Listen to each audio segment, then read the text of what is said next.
जय श्री कृष्ण दोस्तों, BSR family में आपका स्वागत है। दोस्तों आज की वीडियो में हम सोमवती अमावस्या के दिन किया जाने वाला एक ऐसा उपाय बता रहे हैं जिससे आपको 101% संतान की प्राप्ति होगी। दोस्तों सोमवार का दिन भगवान शंकर का दिन माना जाता है और भगवान शंकर संतान को देने वाले हैं, हर मनोकामना को पूरा करने वाले हैं। जो भी दंपति देखे संतान की चाह रखता है तो उसको भगवान शंकर का पूजन अवश्य करना चाहिए। दोस्तों आज एक ऐसा उपाय बता रहे हैं जिससे आपको 101% संतान की प्राप्ति होगी। दोस्तों उसकी जानकारी देने से पहले जो पहली बार मेरी वीडियो को सुन रहे हैं प्लीज मेरे चैनल को सब्सक्राइब करें, बगल में बेल आइकन को दबा दें जिससे मेरी आने वाली सभी वीडियो का नोटिफिकेशन सबसे पहले आप तक पहुंच सके। दोस्तों सोमवती अमावस्या के दिन आपको 3 काम जरूर करने ही हैं। इन तीनों कामों को करने से आपको निश्चित ही संतान प्राप्ति के योग बनेंगे और ये हमारी गारंटी है कि इस उपाय के बाद आपको निश्चित ही लाभ होगा। दोस्तों सोमवती अमावस्या के दिन सबसे पहले देखिए ब्रह्म मुहूर्त में जगे, स्वच्छ वस्त्र धारण करिए और नहाने के बाद आपको सूर्य देवता को जल अवश्य अर्पित करना है। और सूर्य देवता को जल अर्पित करने वाले लोटे में आपको थोड़े से तिल, थोड़े से लाल रोली और लाल पुष्प डालकर और साथ ही 1 चम्मच आपको कच्चा दूध डाल देना है। और सूर्य देवता को जल देते समय आपको इस मंत्र का उच्चारण 7 बार करना है। ओम भास्कराय पुत्रम देहि महातेजस्य धीमहि तन्नो सूर्य प्रचोदयात्। ओम भास्कराय पुत्रम देहि महातेजस्य धीमहि तन्नो सूर्य प्रचोदयात्। इस मंत्र का आपको 7 बार उच्चारण करने के बाद सूर्य देवता को जल देना है और एक परिक्रमा अवश्य लगानी है।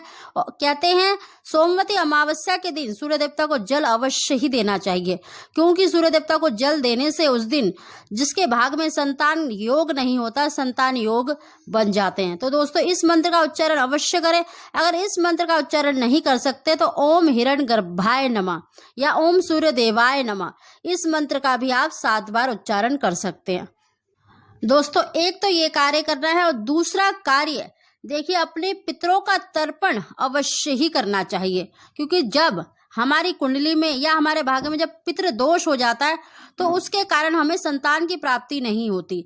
तो सोमवती अमावस्या बहुत ही श्रेष्ठ शुभ संयोग बना रही है, तो इस दिन आप अवश्य अपने पितरों का तर्पण करें।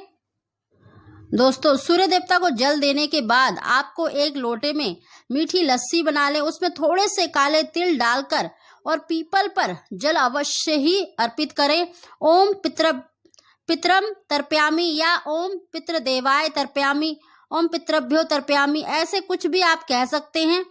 और पितरों का तर्पण आपको अवश्य ही करना चाहिए। उस दिन आपको पीपल पर भी मीठी लस्सी थोड़े से काले तिल डालकर अवश्य ही अर्पित करना है।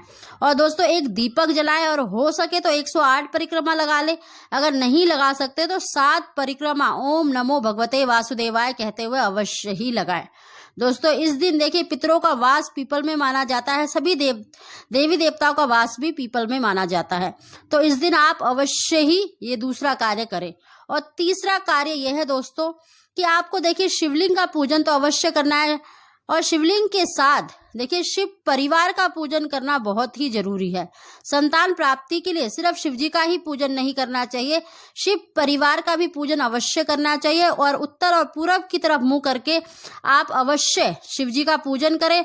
और शिव जी की पूजन सामग्री में देखिए आप अपनी इच्छा अनुसार कुछ भी ले जा सकते हैं, लेकिन आपको 3 वस्तु अवश्य ही ले जानी है। एक तो देखिए अक्षत यानी चावल, कभी भी शिवलिंग पर जब जल आप चावल अर्पित करते हैं तो बिना टूटे फूटे हमेशा साबुत चावल अर्पित करने चाहिए। और साथ ही दोस्तों आपको देखिए इन 3 फूल मिल जाए, नहीं तो आप एक भी फूल चढ़ा सकती हैं, अगर तीनों मिल जाते हैं तो तीनों फूल अवश्य ही चढ़ाएं। देखिए दोस्तों ये जो 3 फूल हैं ये संतान प्राप्ति के लिए ही शिव जी पर चढ़ाए जाते हैं। एक तो देखिए सफेद कनेल का फूल है, अगर आपको सफेद कनेल ना मिले तो पीले रंग का कनेल का फूल ले सकते हैं। और साथ ही दोस्तों धतूरे का जो पर्पल कलर या जिसे काला धतूरा कहा जाता है उसका फूल अगर आपको मिल जाता है तो अवश्य ही इस दिन अवश्य ही चढ़ाएं। और तीसरा है दोस्तों आंकड़े का फूल जिसे आप मदार कहते हैं, अगर मदार का फूल या आंकड़े का फूल अगर आप शिवलिंग पर चढ़ाते हैं तो निश्चित ही आपको संतान की प्राप्ति होती है। दोस्तों जो ये वनस्पति हैं, चाहे आंकड़े का वृक्ष हो, चाहे धतूरे का फूल हो, ये आप शिव जी के प्रिय वनस्पति मानी जाती है। सबसे अधिक देखिए जो वनस्पति प्रिय है शिव जी की है वो है मदार। तो अगर आपको इन तीनों फूल मिल जाते हैं तो तीनों फूलों को आप ओम नमः शिवाय कहते हुए अपनी मनोकामना बोलते हुए शिवलिंग पर अर्पित करें। और दोस्तों नंदी जी के बाएं कान में अपनी इच्छा बोलना ना भूलें। उस नंदी जी के बाएं कान में अपनी इच्छा अवश्य बोलें और बोलते समय ओम नंदेश्वराय नमः, ओम नंदेश्वराय नमः, ऐसा आपको 3 बार बोलने के बाद आपको अपनी इच्छा बाएं कान में बोलनी है और इतने धीरे से बोले कि सामने आपके कोई भी खड़ा हो उसको सुनाई ना दे। और साथ ही मनोकामना बोलने के बाद नंदी जी को किसी भी वस्तु का भोग अवश्य लगाएं। दोस्तों अगर इस विधि से जो हमने तीनों उपाय बताए हैं अगर आप इस दिन कर लेते हैं तो निश्चित ही आपको संतान की प्राप्ति होती है। साथ ही दोस्तों पूजा करने के बाद आपको शिव जी की तरफ यानी आपको पीठ नहीं फेरनी है, आपको उनकी तरफ मुंह करते हुए ही बाहर निकलना है मंदिर से। इस चीज का विशेष ध्यान रखें। और दोस्तों ये जो उपाय बताए हैं बहुत ही अचूक हैं। संतान प्राप्ति के ही उपाय मैंने आज आपको बताए हैं। अगर ये तीनों उपाय कर लेते हैं तो निश्चित ही कैसा भी किस्मत हो आपके भाग्य में संतान प्राप्ति के योग अवश्य ही बनेंगे। बस इनको करते समय पूरे सच्चे मन से अवश्य ही करें। दोस्तों अगर आपको वीडियो पसंद आई हो तो इसको लाइक अवश्य करा करें और कमेंट बॉक्स में ओम नमः शिवाय अवश्य लिखें। आप सभी को जय श्री कृष्णा। जय श्री कृष्ण।